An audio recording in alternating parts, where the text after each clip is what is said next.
Welcome to Life Outside the Box.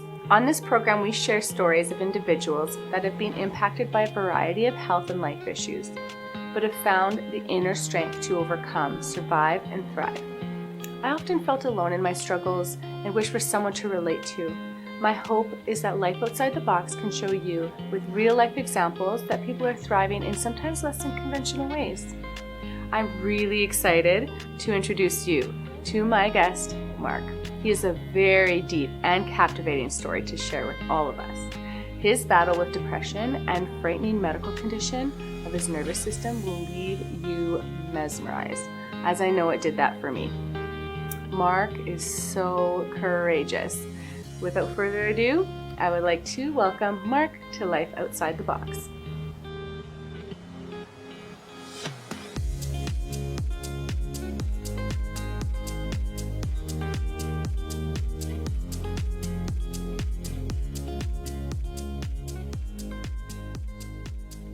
Welcome back, everybody. I'd like to introduce you to Mark. Mark, why don't you tell everybody a little bit about you? Yeah, I'm Mark, and I'm 22. I've lived in Chilliwack my whole life, and my day job, I'm a quality assurance technician for a local window company. Amazing. And then I'm very involved with the community, and doing a lot of production and media. Lots of photography, stuff like that. So, very busy guy. Yes, sounds like it. Yeah. Amazing.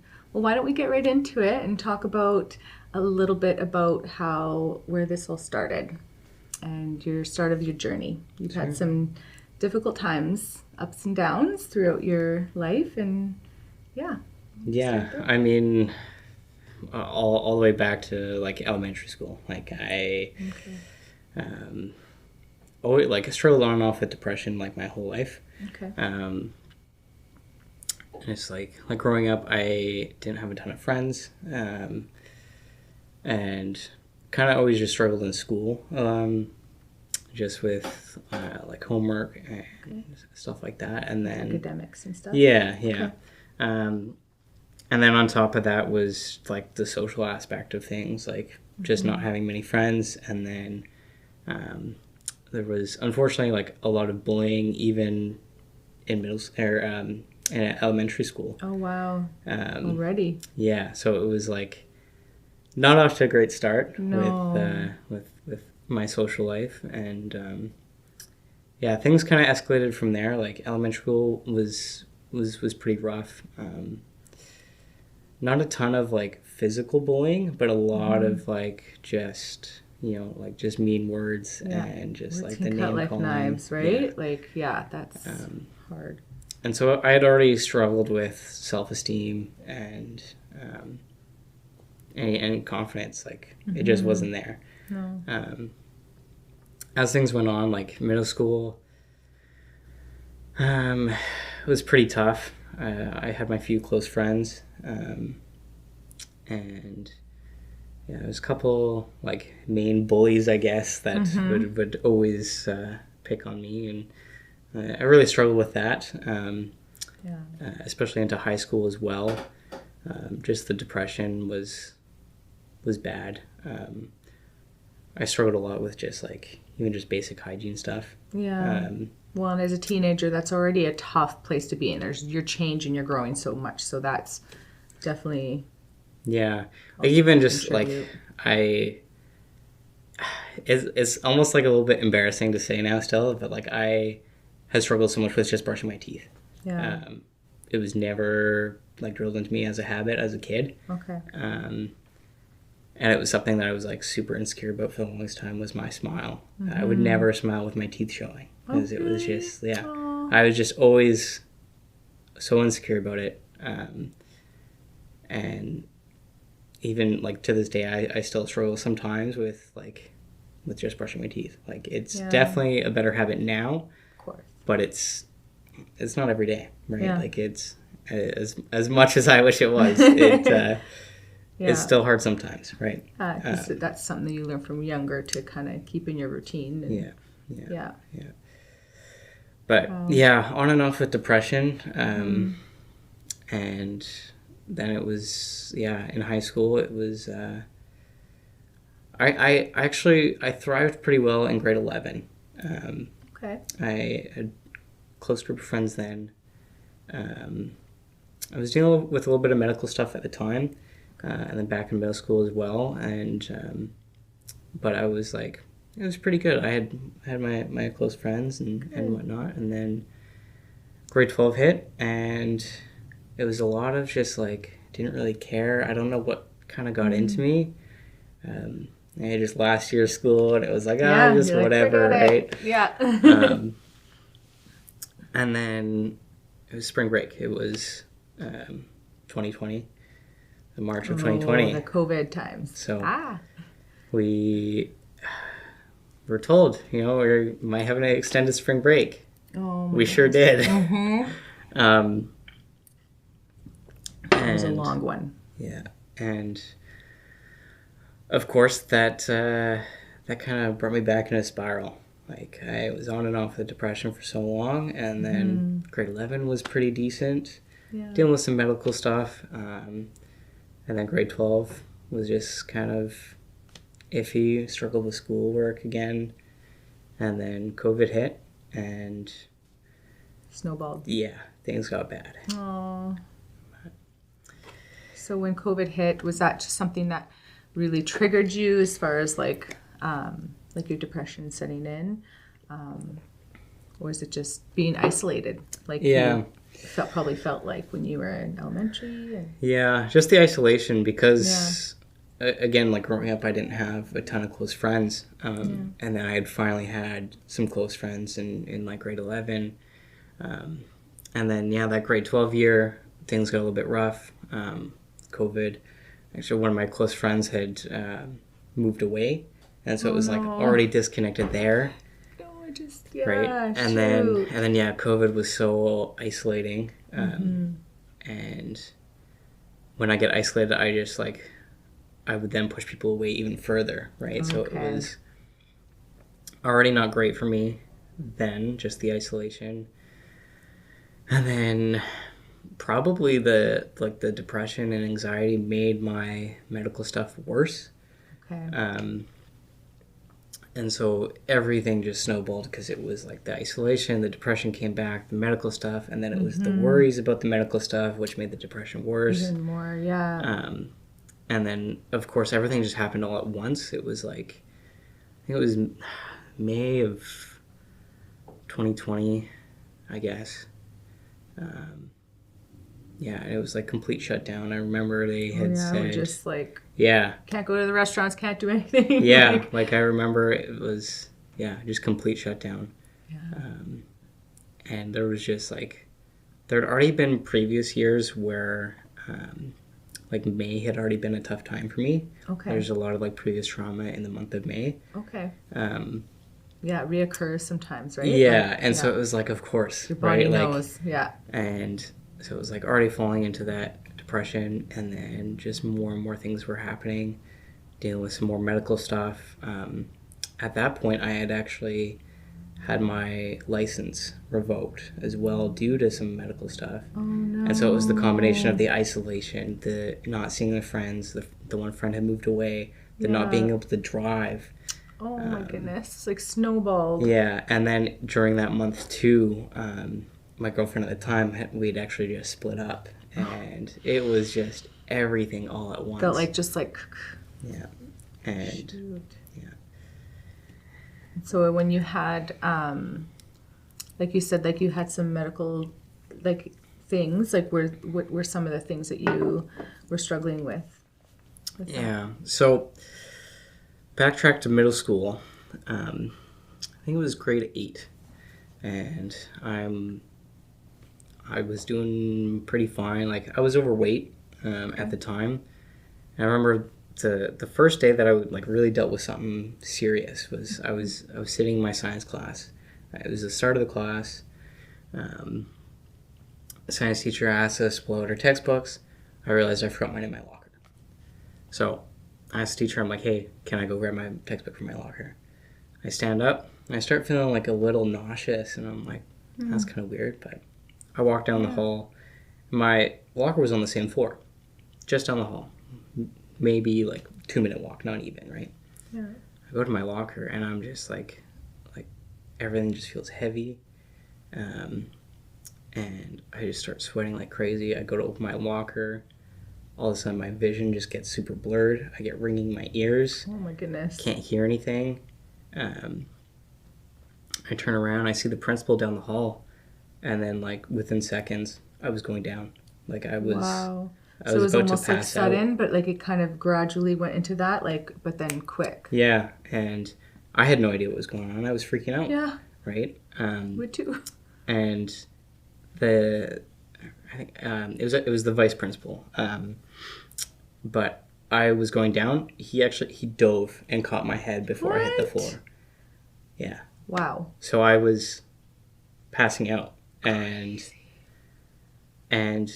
that was terrifying. I had no idea what was going on. I had never experienced anything like that before. No. Did they right away take you to the hospital, or I can't remember exactly what all happened, but you probably went to the I doctor. I know my mom was there, and like all the signs and stuff that I was showing, like, was signs of a heart attack.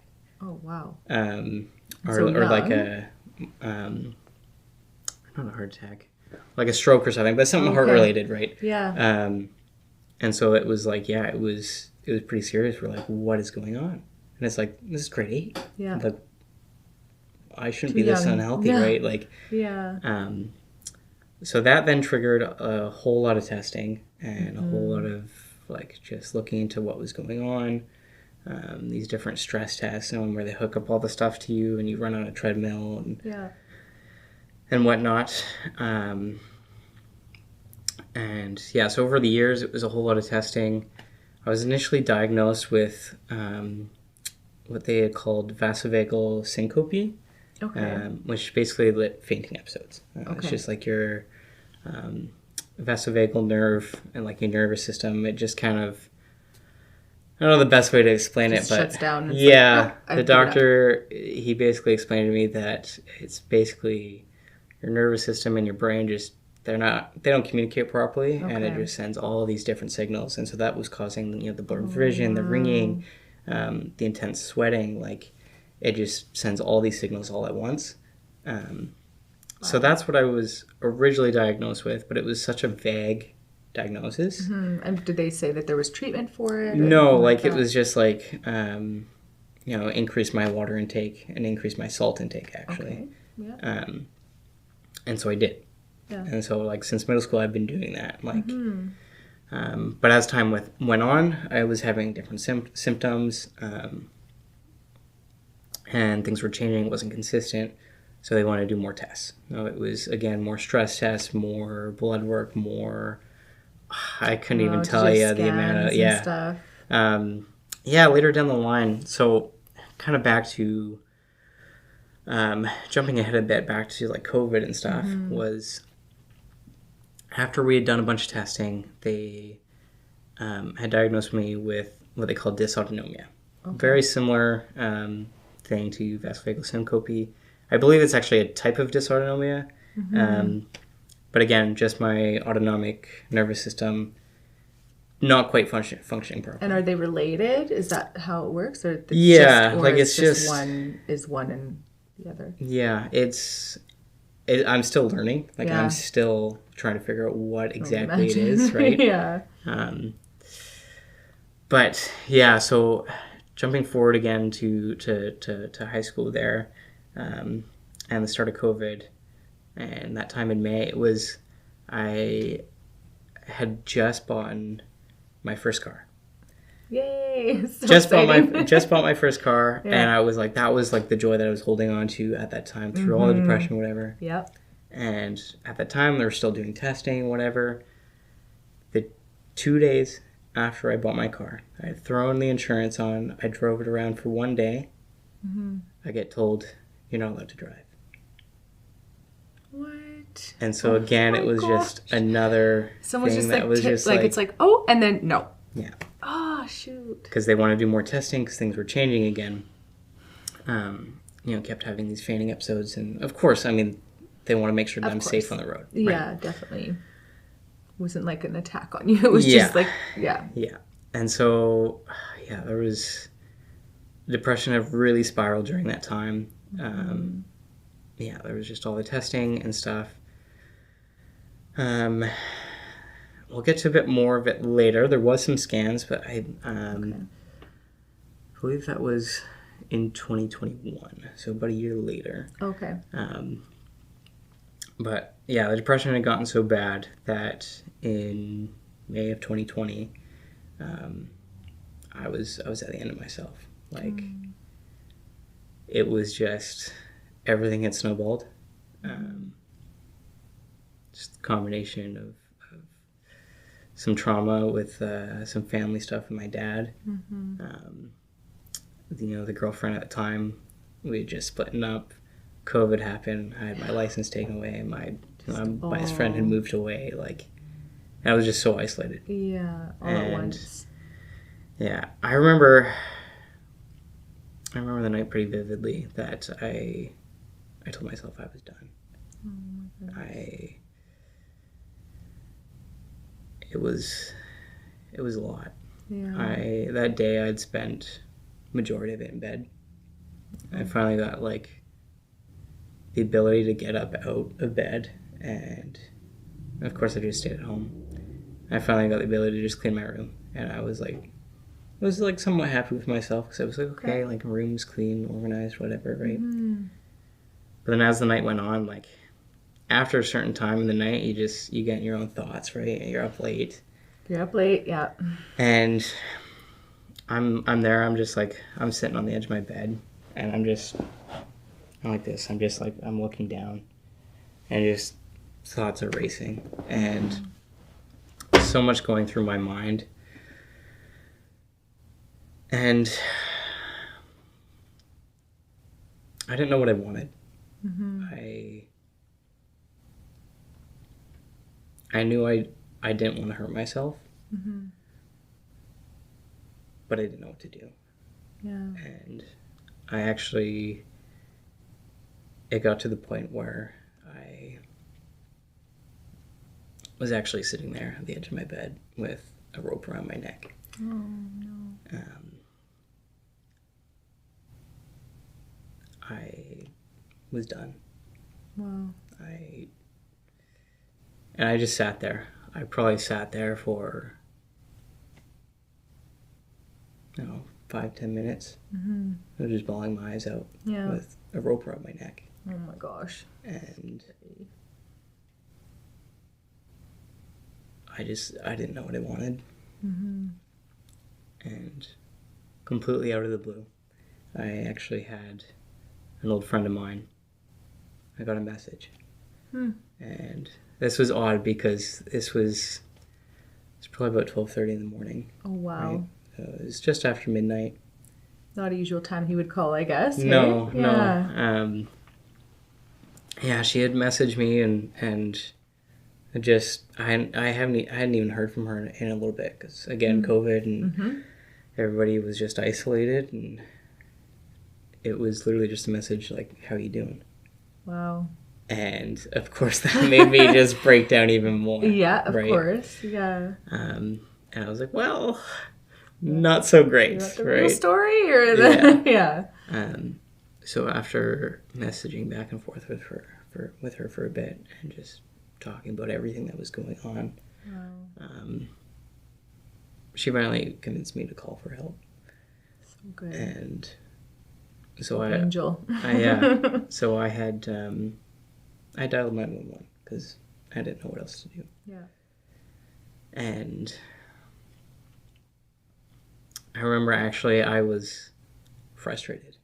I was actually upset at the operator because I was struggling to say anything.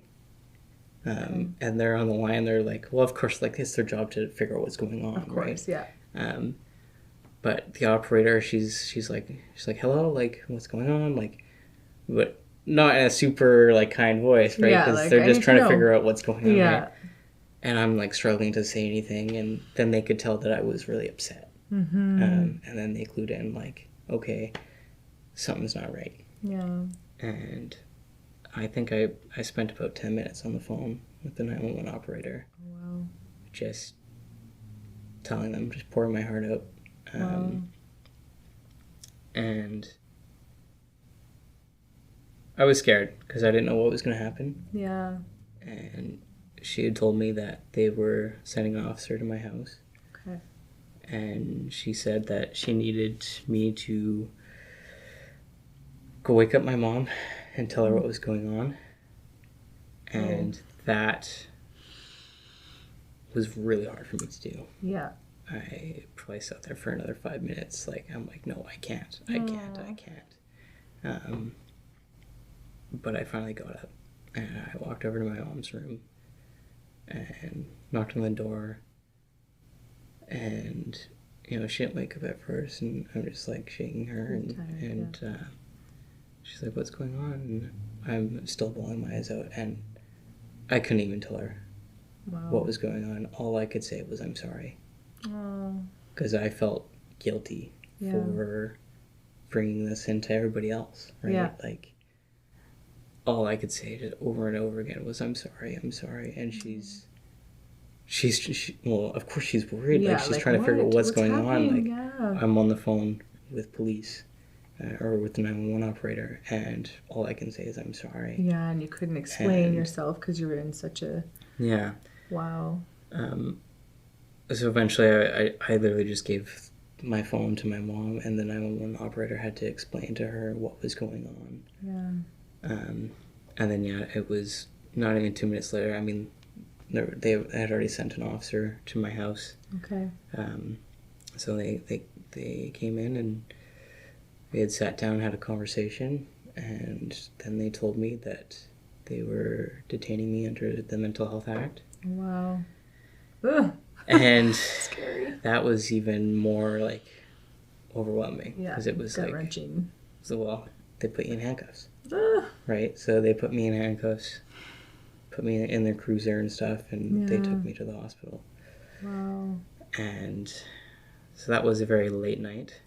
And of course the assessment at the hospital, and then things got real, because it was like, you know, you see in the movies, like, they bring you into the mental health ward or whatever, and you know, they're like, oh, you need to remove your shoelaces and stuff, and that was that. Like, I had a hoodie on, they took the string out of my hoodie, they took my shoelaces, right? Like, it was like, oh, this is real. Like, this is happening. Like, I'm not, like, obviously I was not in the right space, right? Yeah. And so they kept me overnight, and another assessment in the morning. And based on their assessment, like, they actually said that I was okay to go home that day. Wow. And I told them no. Yeah. I told them I need longer. So I stayed another night. Okay. And then the next day, it's the same thing. How are you doing? Like, you don't have to stay here. Like, we think that you can manage on your own. Like, I think it was just you didn't know what you wanted, but there's resources to help you and whatever. And I told them no again. I said I wanted to stay.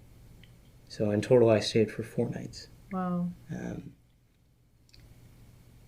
And the reason for that was a break from reality. Yeah. It was a break from work. It was a break from everything else. And overwhelmed. Oddly enough, like, in the middle of COVID and whatever, I felt more connected with people there, because the majority of the people in there at the time were going through the same stuff I was. Oh, so everyone in the hospital was... Yeah, the majority of the people that were in the mental health ward there wasn't for, like, schizophrenia or, like, other mental reasons. It was the majority of the people in there were depressed. Wow. And they all needed a break. Yeah. Right? And that's exactly what I needed. Yeah. Amazing. Let's talk a little bit more about that after the break.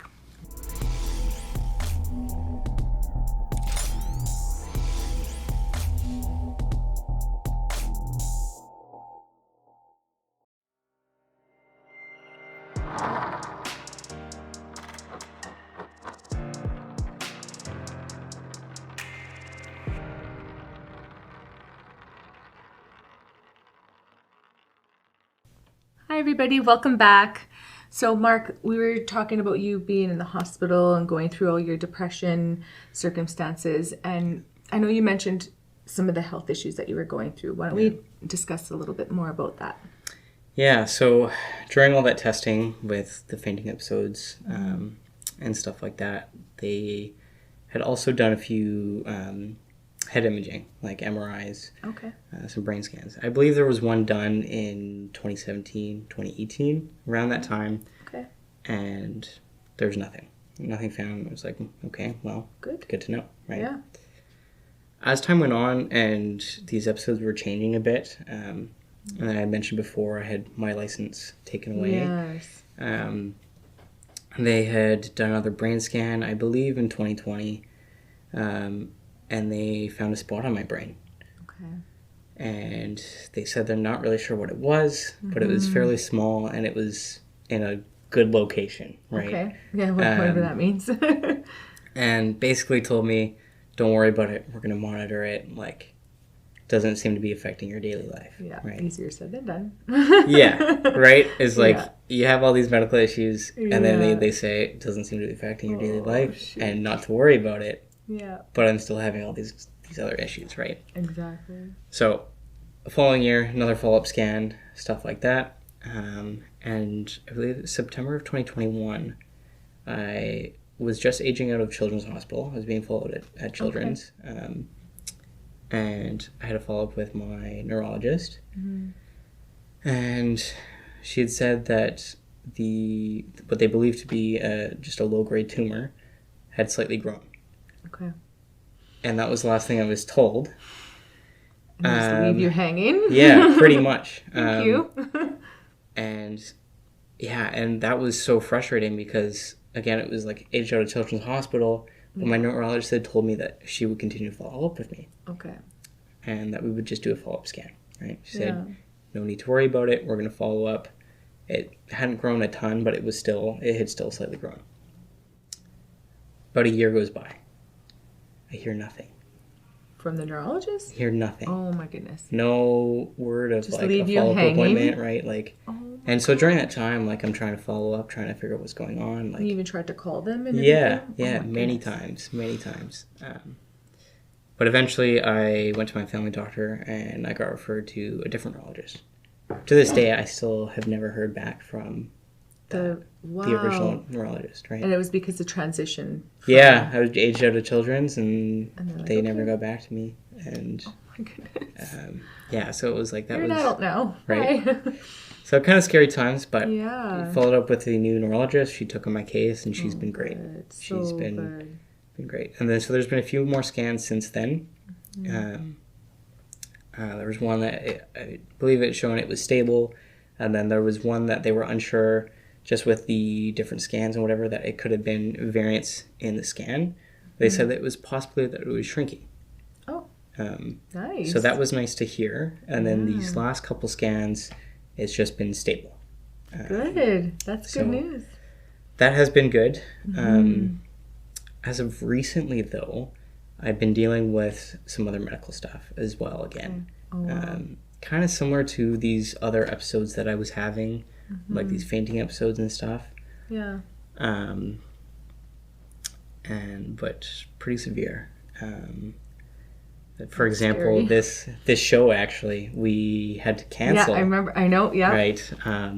We had to reschedule this session because I was actually taken to the hospital. I was taken to ER by ambulance. So scary.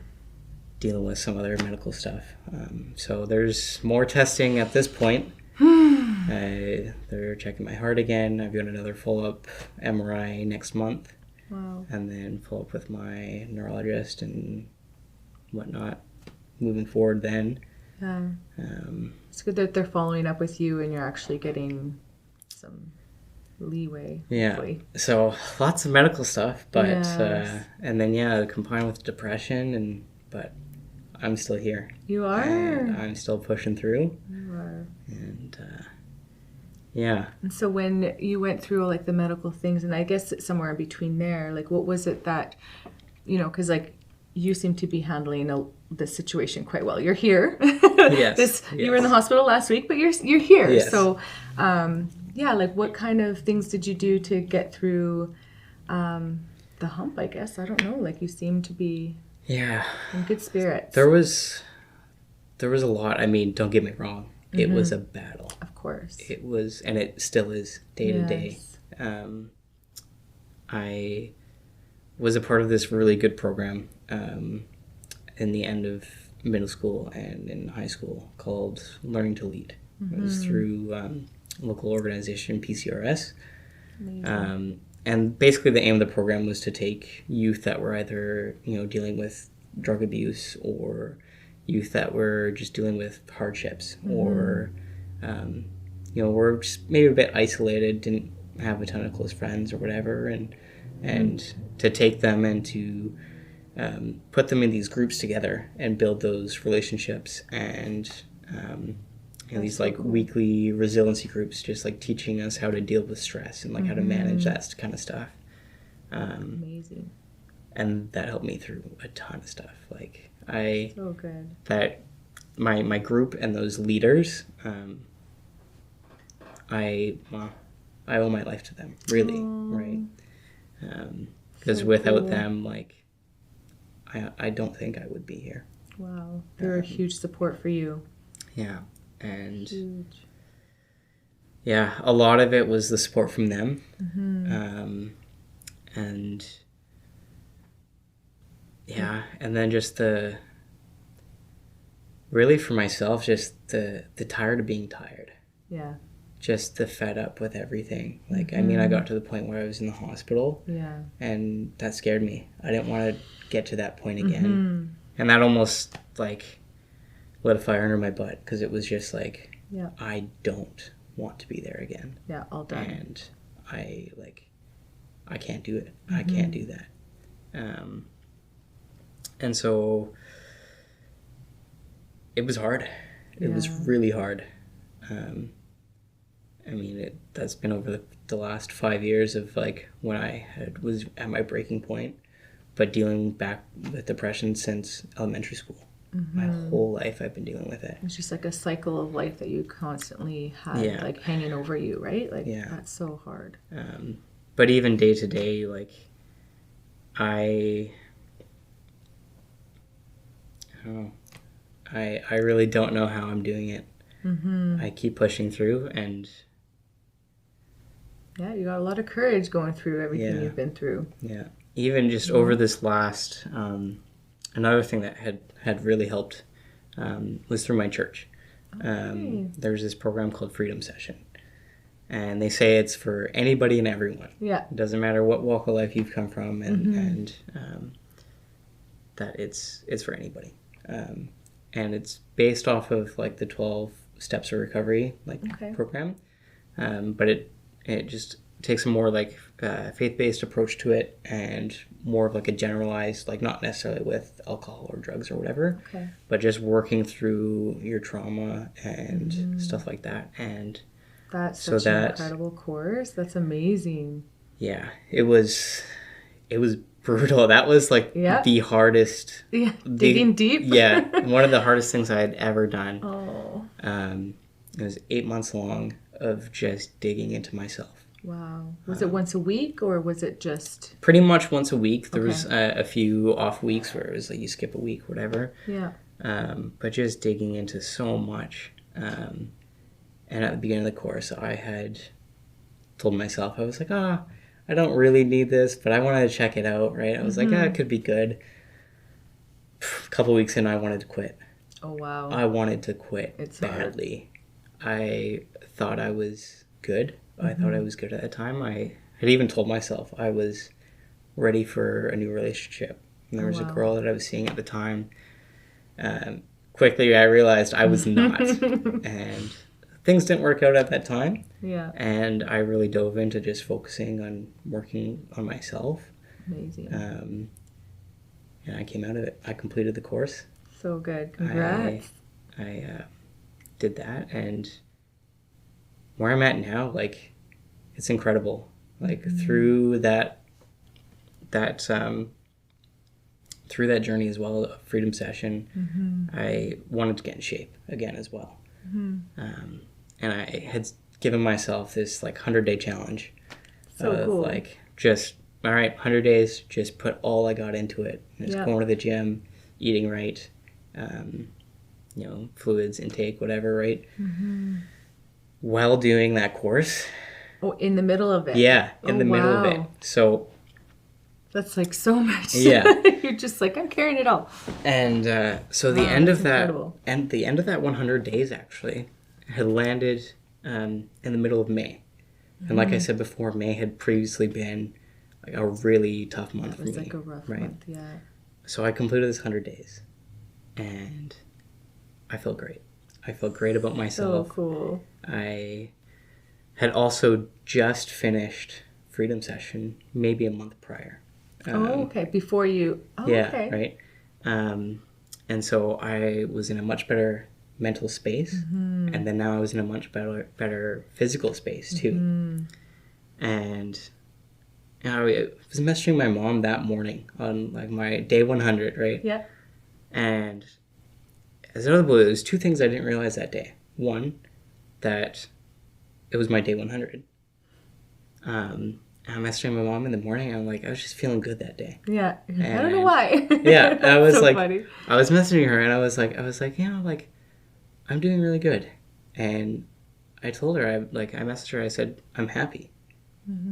And honestly, that felt weird, honestly, for me to say that I was happy, because I had been stuck for so long, and then especially in the middle of May too.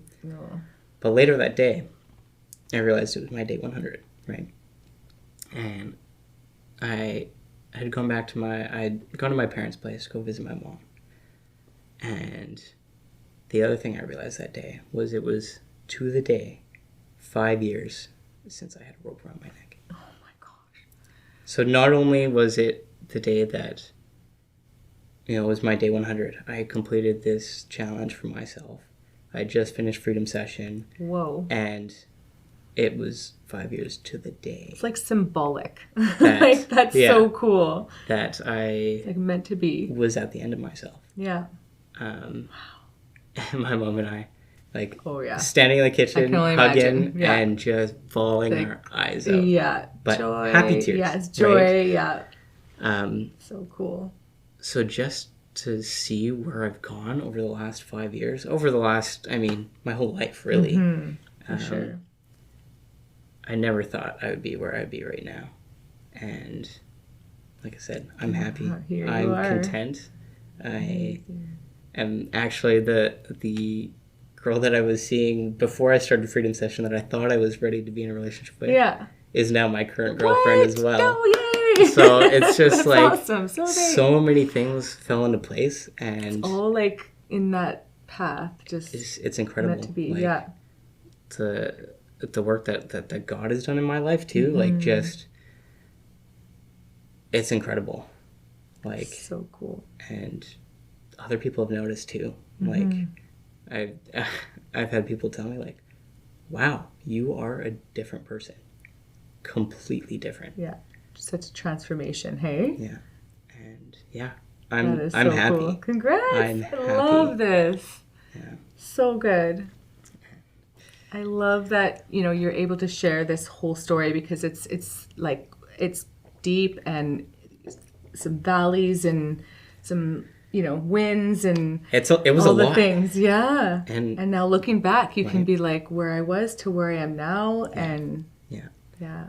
And it's still a battle. I mean, yes, I'm happy, but I know that I can keep going. You know, to think about it, the hardest part of my life, I got through. And so it's just that mindset of like, I got through that. Yeah. That was the hardest part of my life. What I'm going through now, if I think it's the hardest part of my life, I can get through it. Yeah. I know I can. Yeah, it just gives you that confidence knowing like, did that, can keep going. Right. So cool. I love it. I would really like it to see if you could think about something to say to our audience or anybody watching of like something that kind of speaks to you, like what's on your mind, to maybe help them going through their support group or whatever it may be? Yeah. I'd say like even for friends and family, like for family that know that somebody, like friends or family that know of someone who's going through a tough time. Yeah. Biggest thing for that is show up. Show up. Be there. Okay. Be there for them. Even if it's just sitting with them and not even talking.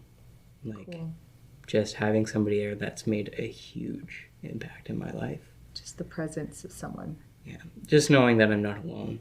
And you're not. Like, if you're going through something like this, hundreds, millions of people have gone through this.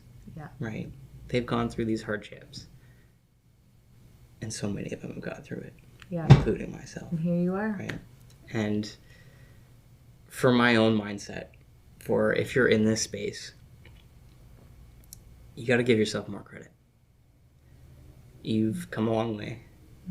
And you can do it. It's not going to be easy.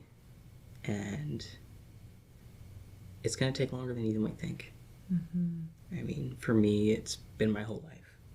Wow. I mean, it's been pretty cool to see that 5 years, but it's been longer than that. Yeah, it probably feels so much longer too, right?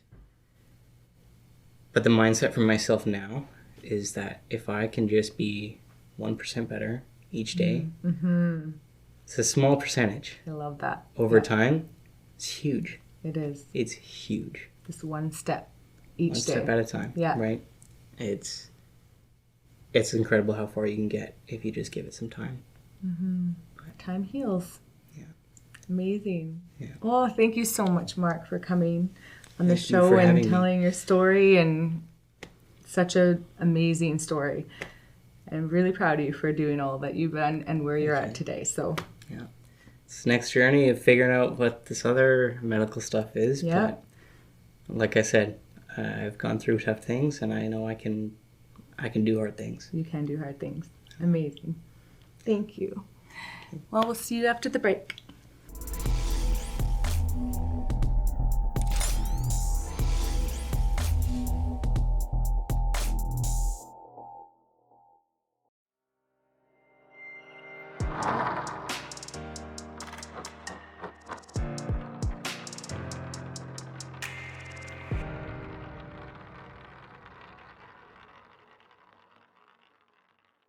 Welcome back. I'm so amazed on how Mark's story was so compelling. The level of courage, honesty, and authenticity was absolutely captivating. I love the way he explained his story, as it was so descriptive. He navigated through a confusing medical diagnosis using his support systems and his faith. I'm sure most of us can relate, having gone through something similar at some point in our lives. In 2020, COVID really triggered some of my scary moments from a previous health diagnosis. Listening to Mark, it reminded me that we need to be on the lookout for and take care of the loved ones if we see them struggling. It's important. As Mark described, even a simple phone call could be a defining moment and create a force for positive change. For anyone who has known someone whose life has been affected by any mental health struggles, such as depression or any autonomic nervous system conditions, feel free to share this video with them, but certainly also have them seek help of a professional. Thank you, Mark, for sharing your story, and thank you for watching Life Outside the Box. We'll see you all next time.